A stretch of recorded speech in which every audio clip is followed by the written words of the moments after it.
ఒకేలా సరే ఒక యూనియన్ల వల్లనే గోపాల్ రెడ్డి గారు గెలిచారంట. అయితే త్వరలోనే అంటే కర్నూలు కార్పొరేషన్లో జరిగిన ఎన్నికలు కూడా మీకు చాలా ప్రతిష్టాత్మకంగా కానున్నాయి.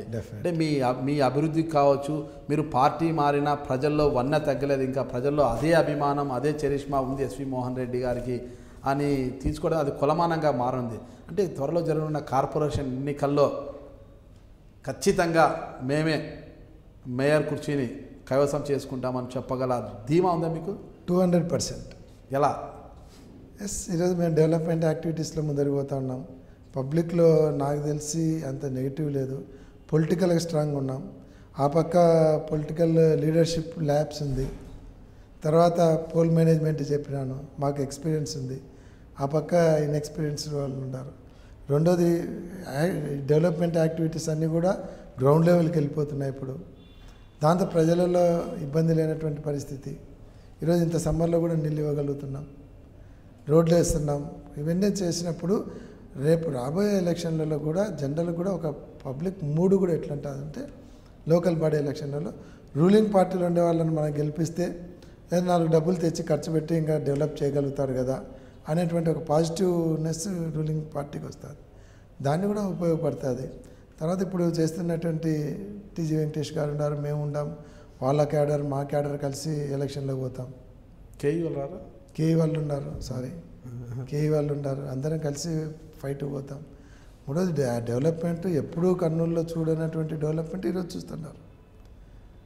ఈ డెవలప్మెంట్ అంతా ఇంకా ఒక 2-3 నెలల్లో డెవలప్మెంట్ అంతా గ్రౌండ్ లెవెల్ అయ్యి కొన్ని స్టార్ట్ అయినాయంటే ఆ రోజు పార్టీలను మర్చిపోయి డెవలప్మెంట్ని చూసే పరిస్థితి కూడా వస్తుంది. మాకైతే పూర్తి స్థాయిలో నమ్మకం ఉంది. 100%, 200% మేయర్ సీటు మేము కైవసం చేసుకుంటాం. బ్లాక్ మనీ సిద్ధం చేస్తున్నారా? బ్లాక్ మనీ ఎందుకండి? ఎలక్షన్స్ వర్కులు చూపించి ఎలక్షన్లో పోతా ఉంటాం, వర్కులు చూపించా డెవలప్మెంట్ చూపించిపోతాం. అంటే మా క్యారెక్టర్ అంత పూర్తి స్థాయిలో జరుగుతున్నాయి కదా, పూర్తి స్థాయిలో కాలేదు కదా. అయిపోతాయి 2 monthsలో, ఒకటే రోజు కావు కదా, దాని టైం పడుతుంది. వర్కులు జరుగుతున్నాయి, చాలా వరకు కంప్లీట్ అయినాయి, అయిపోతున్నాయి. మిగతావి స్టార్ట్ అవుతాయి. అవి ఆ సాటిస్ఫాక్టరీ లెవెల్ పెంచుతాం. మాకున్నటువంటి పరిచయాలు కానీ అవన్నిటిని కూడా జనంలోకి తీసుకుపోతాం. ఎలక్షన్ మేనేజ్మెంట్ కూడా తెలుసు కాబట్టి ఎక్కడ ఎట్లా పోవాలనేది దాన్ని బట్టి పోతాం. ఇప్పుడు ఒక ఎలక్షన్ మేనేజ్మెంట్ అంటే not with money, with relation. అంటే మీ ఎన్నికల్లో కూడా 2014 ఎన్నికల్లో కూడా మీరు మనీ రిలేషన్ లేకోకుండానే గెలిచారా? నేను ఓపెన్ స్టేజ్ మీదే చెప్పాను, వ్యవస్థలో మార్పు రావాలి, ఎలక్షన్ కమిషన్ ఖర్చు పెట్టాల్సినటువంటి నిబంధనలకు మించి ఎక్కువనే ఖర్చు పెట్టాం. నేను ఓపెన్ డయాస్ మీద చెప్పాను, కలెక్టర్ గారు మిగతా అధికారులు ఉన్నప్పుడు చెప్పాను. ఓటర్స్ డే రోజు చదువుకున్న వాళ్ళందరూ ఓటింగ్లో పాల్గొనాలి, విద్యావంతులందరూ పాల్గొనాలి, ఒక మోటివేషన్ తీసుకొని రావాలి ప్రజలలో. ఎలక్షన్లకు అప్పులు చేసి ఖర్చు పెట్టే పరిస్థితి క్యాండిడేట్లకు ఉండకూడదు. ఆ చేసిన అప్పులు తెచ్చుకోనికి ఎట్లా సంపాదించాలనే ఆలోచన చేసేటువంటి పరిస్థితి లేకుండా పాత రోజులు రావాలి అని చెప్పాను. నేను కూడా ఓపెన్ సీక్రెట్ పలికిండొచ్చు కదా, మీరే పలికిండొచ్చు కదా. ఎందుకంటే గెలుపు కోసం ఎందుకు డబ్బు ఖర్చు పెట్టాల్సి వచ్చింది? మీరే నేను డబ్బు పంచను, ఓట్లు వేసే విషయాలు లా ఉంటుంది. ఒకసారి నిలబడినటువంటి ప్రతి వ్యక్తికి గెలవాలని అంటారు.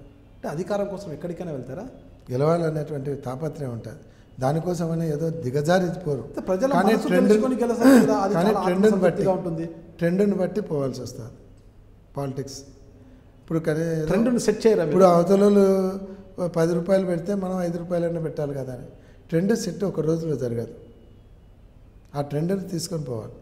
నెక్స్ట్ టైం ఆ స్టేజ్కి పోవాలనేదే చూస్తాం. ఏ విజయమైనా ఒక అడుగుతోనే కదా స్టార్ట్ అయ్యేది. అదే అడుగు మీరు అడుగు ఇప్పుడు వేయాలని, అప్పుడు వేసిన అనుకోండి అడుగులే లేకుండా పోతాయి. 2019 ఎన్నికల్లో డబ్బు అనే ఒక రిలేషను లేకుండా పోవాలనే ఆలోచనతోనే ఉండాలి. ఆలోచనతో ఉన్నారా? ఖచ్చితంగా ధీమాగా ఉన్నారా? దాన్ని ఇంప్లిమెంట్ చేయాలనే ఉండాలి. చాలా డబ్బు ఖర్చు పెట్టుకోకుండానే నేను గెలవాలి ఖచ్చితంగా. ఎందుకంటే అవతల మైనార్టీ అభ్యర్థి, ఎందుకంటే గతంలో టీజీ వెంకటేష్ గారు నేను దానకరుణ్ణి, నేను దానుణ్ణి, వీరుణ్ణి అని చెప్పినప్పటికీ కూడా టీజీ వెంకటేష్ గారు కూడా మైనార్టీ అభ్యర్థి అయిన గఫూర్ మీద ఓడిపోక తప్పలేదు. అందుకే అదే ఎగ్జాంపుల్, డబ్బు పెట్టకుండా గెలవచ్చు పబ్లిక్లో మనం ఆ పాజిటివ్నెస్ తెచ్చుకుంటే. అందుకే ఆ నమ్మకం ఉంది నాకు. ఆ నమ్మకం అయితే ఉంది. అదే ఆ నమ్మకం అంటే మైనార్టీ అనేది ఓవర్ కాన్ఫిడెన్స్ పోతున్నారు. కాన్ఫిడెంట్గా నేను ఎందుకంటే పబ్లిక్లో తిరుగుతున్నాను కాబట్టి. రెండోది మైనార్టీ అంటారు. లాస్ట్ టైం నాకు మైనార్టీ అభ్యర్థి కూడా స్ట్రాంగ్ ఫ్యామిలీ నుంచి నిలబడినారు. వాళ్ళ ఫ్యామిలీ పొలిటికల్ ఫ్యామిలీ, వాళ్ళ గ్రాండ్ ఫాదర్ ఎమ్మెల్యేగా అన్నాడు, ఆయన కూడా నిలబడినాడు నా మీద. పెద్ద ఫ్యామిలీ పఠాన్లే నిలబడితే ఆయనకు 16,000 ఓట్లు వచ్చినాయి. 16,000 ఓట్లేనా? ముస్లిమ్స్ 65, నా కాన్స్టిట్యున్సీలో 25,000 ఓటర్స్, ఆయనకు 16,000 వచ్చినాయి. ఓకే. మిగతా వాళ్ళు కూడా వేసినారు కాంగ్రెస్ పార్టీ నుంచి. కానీ ఏ పార్టీ అయితే ఏముందిలే మన ముస్లింలో ఉన్నాడని అందరూ వేయలే కదా. ఆయన టోటల్గా వచ్చింది 16,000 ఓట్లు. సూర్యప్రకాష్ రెడ్డి అందరు పరిచయం చేసి ప్రచారం చేసి కాంగ్రెస్ క్యాడర్ అంతా వేస్తే 16,000 ఓట్లు వచ్చినాయి. మైనార్టీ క్యాండిడేట్, పెద్ద ఫ్యామిలీ, ఎక్స్ఎమ్మెల్యే కొడుకు. అంటే క్యాస్ట్ అనేది లేదు, పర్సన్ను చూస్తారు అనుకుంటున్నాను. క్యాస్ట్ లేదు, క్యాస్ట్ లేదు, క్యాస్ట్ లేదు, ఏది లేకుండా ఈసారి మీరు గెలుచుకోవాలి. ఈసారి చూద్దాం. ఓకే. అంటే మీకు బలం మీ బావ భూమా నాగిరెడ్డి గారు, ఆయన బలం ఇప్పుడు ఆయన లేరు అంటే ఆయన లేని లోటు మీకు కనిపిస్తుందా? ఆయన లేని లోటు అయితే కనిపిస్తుంది. కానీ ఎలక్షన్ టైం మాత్రం ఎవరి కాన్ఫిడెన్స్లో వాళ్ళు ఉంటాము, ఎవరిది వాళ్ళకే ఉంటుంది. ఒకరికొకరు హెల్ప్ చేసుకునే పరిస్థితి ఉండదు. ఆయన కాన్ఫిడెన్స్ ఆయన తిరగాలి. కానీ అదైతే ఒక మోరల్ సపోర్ట్ అనేది పోయిందనేది ఉంటుంది. కానీ ఒకటి పోయిందని మనం ఆ డిప్రెషన్ నుండి పోతే ముందరికి పోలేం. కాబట్టి అదంతా ఆలోచించాల్సిన పని లేదు. ఒకవేళ ఆయన లేకుండా మళ్ళీ ధైర్యాన్ని కూడగట్టుకొని పోతుండాలి. యుద్ధంలో ఎవరు వెనకండారని చూస్తే యుద్ధం చేయలేము. ఒకటి చెప్పండి, ఈ భూమా నాగిరెడ్డి ఫ్యామిలీ అందరూ కూడా హార్ట్ అటాక్సే. వాళ్ళ నాన్నగారు అయితేనే, తండ్రి వాళ్ళ అన్న వీరశేఖర్ రెడ్డి అయితేనేమి, ఈయన అయితేనే, వీళ్ళందరూ వరుసగా గుండెపోటుతో ఏంది వాళ్ళ హెడిటరీ అది. ఆ కుటుంబం దురదృష్టం అంతే. ఏం చేస్తాం, హెరిడిటీ అంటే హెరిడిటీ అంటే దురదృష్టం అంతే. అంతకంటే అప్పట్లో అంటే 2014 ఎన్నికలు మీ సోదరి భూమా నాగిరెడ్డి గారు రోడ్డు ప్రమాదంలో చనిపోవడము, తర్వాత ఒక 2.5 సంవత్సరం 3 సంవత్సరాలకి మీ బావగారు చనిపోవడము, ఇవన్నీ చూస్తే మీకు ఏమనిపిస్తుంది అసలు? తప్పదు కదా, మనం మరుపు అనేది తప్పదు. భగవంతుడు పెట్టిన పరీక్షకు నిలబడాల్సిందే. భూమా నాగిరెడ్డి గారు చనిపోయారు. నంద్యాలలో ఉప ఎన్నిక అనివార్యమైంది. ఆ నంద్యాలలో గెలుస్తారంటే అభ్యర్థి ఎవరన్నది అప్పుడే భూమా నాగిరెడ్డి గారు చిన్న కూతురు, ముఖ్యమంత్రి నిర్ణయిస్తారు. అంటే మీరైతే ఎవరైతే బాగుంటుందని మీరు మేము భూమా కుటుంబంలోనే కావాలంటున్నాం. ఎవరనేది ఇంకా ఫ్యామిలీ కూడా డిసైడ్ కాలేదు. కానీ అది ఏదైనా అల్టిమేట్ దాని శిల్పా వాళ్ళు వ్యతిరేకిస్తున్నారు కదా, మంత్రి పదవి ఇచ్చారు ఇంకా వాళ్ళ కుటుంబానికి ఎందుకు అనేసి. అంటే జనరల్గా ఆయన భూమానాయుడు చనిపోయినప్పుడు ఆ కుటుంబానికి ఇవ్వడం అనేది ధర్మం. ముఖ్యమంత్రి కూడా వాళ్ళకి చెప్పినాడు ఆ కుటుంబానికి ఇస్తానని. వాళ్ళు కూడా ఒప్పుకున్నారు ఆల్మోస్ట్. ఒకవేళ ఒప్పుకోకుంటే ఎవరేం చేసేది లేదు, తప్పకుండా భూమా కుటుంబానికి ఇస్తాడు. భూమా కుటుంబానికి ఇచ్చిన పక్షంలో శిల్పా మోహన్ రెడ్డి వైసీపీ నుంచి బరిలోకి దిగే అవకాశం ఉంది. ఇప్పటికే బాలనాగిరెడ్డి, మంత్రాలయం ఎమ్మెల్యే బాలనాగిరెడ్డి కావచ్చు, గౌరవ్ వెంకటరెడ్డి గారు చెప్పే సంప్రదింపులు జరుపుతున్నారు.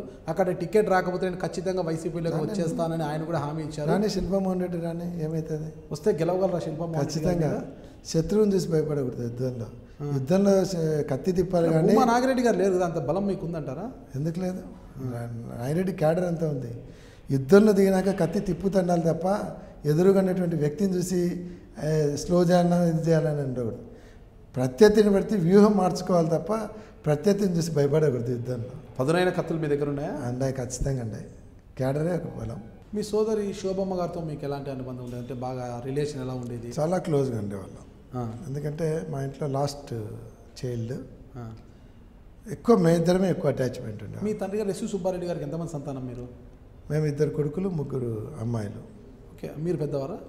నాకంటే పెద్ద ఆయన ఉన్నాడు, అన్న ఉన్నాడు. ఏం పేరు ఆయన పేరు? ప్రసాద్ రెడ్డి. ప్రసాద్ రెడ్డి ఏం చేస్తారు ఆయన? ఆయన బిజినెస్ చేస్తుంటాడు. తర్వాత నేను, నా తర్వాత శోభమ్మ. మాకు 2 అక్కలు ఉన్నారు.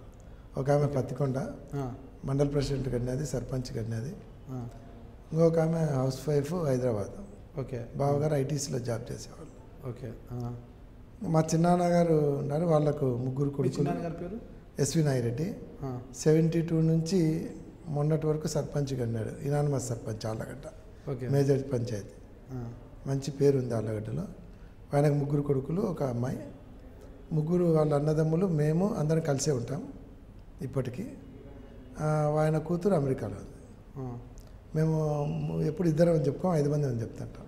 వసుదైక కుటుంబం మీది కూడా చాలా పెద్ద కుటుంబం. ఎప్పుడు అరమరికలు కానీ ఏం లేవు? ఏం లేదు, అంతా ఇప్పటికీ కలిసి ఉన్నాం, అన్ని బిజినెస్ అన్ని కలిసి. ఇప్పుడు మీరు కర్నూలులో ఉంటారు కదా, అయినా కూడా వెళ్తుంటారు ఎక్కడికి? అంటే ఆళ్ళగడ్డకి ఎప్పుడైనా వెళ్తుంటారు. ఆళ్ళగడ్డకి ఇప్పటికీ అంటే ఫ్యామిలీ? కర్నూలులోనే మా ఒకటే ఇంట్లో ముగ్గురం ఉంటాము.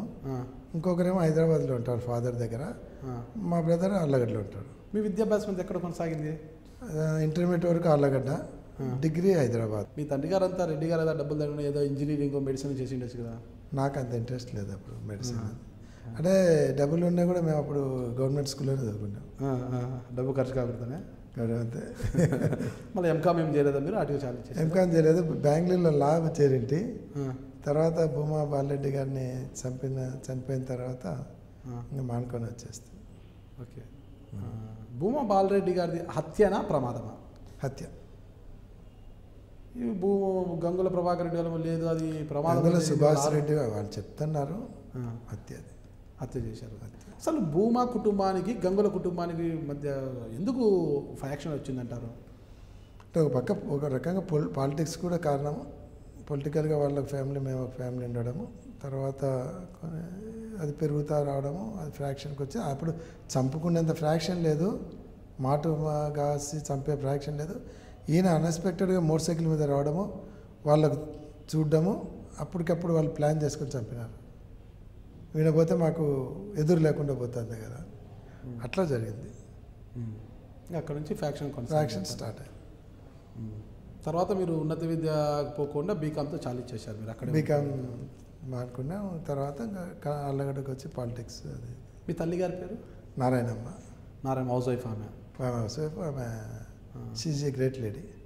ఓకే. ఈరోజు మీ మేనకోడలు అఖిలప్రియ గారు కదా, ఆమె వైవాహిక జీవితంలో ఒడిదుడుకులు స్టార్ట్ అయ్యి దాన్ని ఎంత సరిదిద్దడానికి మీరు ఏమైనా ప్రయత్నాలు చేయలేదు? అప్పుడు ఒక మేనమామ చేసినారు కానీ కుదరలేదు. కుదిరినప్పుడు మామూలే కదా, అది ఒక కుదిరినప్పుడు మామూలే కదా. భవిష్యత్తులో మీ మేనకోడలు గారికి మళ్ళీ వివాహం చేయాలని ఆలోచన ఏమైనా ఉందా? ఏమంత దూరం ఆలోచించలేదు. ఇంకా తల్లిదండ్రులు లేరు, ఇక మేనమామ గారు తండ్రి గారు కదా, మా అభిప్రాయం తీసుకొని దాన్ని బట్టి ముందుకు పోతారా? ఇక మీ భవిష్యత్ కార్యాచరణ ఏమిటంటారు? ఏముంది, అలా కర్నూలు పాలిటిక్స్ కర్నూలులో డెవలప్ చేయడము, అఖిలమ్మకు చేదోడు వాదోడుగా ఉండడము, ఏదైనా అవసరమైన సలహాలు ఇవ్వడం, ఆమెకు కూడా మంచి పొలిటికల్ ఎక్స్పోజర్ వచ్చేదానికి ప్రయత్నం చేయడం, కర్నూలు డెవలప్మెంట్ ఎక్సలెంట్గా చేయాలనేది పూర్తి కాన్సెప్ట్. అందుకే నేను వీధులన్నీ తిరుగుతుంటా. ముఖ్యంగా మెయిన్ రోడ్లు డెవలప్ చేయడం కాదు, స్లమ్స్ని డెవలప్ చేయాలి, స్లమ్స్లో డ్రైనేజ్లు రోడ్లు అన్నీ పూర్తి చేయాలనే దాంట్లో స్లమ్స్ని తిరుగుతుంటా. ఇప్పుడు చంద్రబాబు నాయుడు గారు డబ్బులు బాగేస్తున్నారు కాబట్టి స్లమ్స్ మీన్వైల్గా మెయిన్ రోడ్లు రెండు డెవలప్ చేసుకుంటూ పోతున్నాం. ప్లస్ ఎన్విరాన్మెంట్ అంటే ఇప్పుడు మనం రిక్రియేషన్ కూడా క్రియేట్ చేస్తున్నాం. ఒక 15 కోట్లు పెట్టి ఒక మంచి రిక్రియేషన్ ప్లేస్ క్రియేట్ చేస్తున్నాం. ఆల్రెడీ గార్గేపురం దగ్గర ఒకటి తయారు చేసినాం. ఇప్పుడు ఇక్కడ విజయవనం అని ఫారెస్ట్ ల్యాండ్ 150 ఎకరాలు ఉంది, దాన్ని టేకప్ చేస్తున్నాం. దాంట్లో ఒక 15 కోట్లు ఖర్చు పెట్టి ఒక మంచి రిక్రియేషన్ ప్లేస్ తయారు చేస్తున్నాం.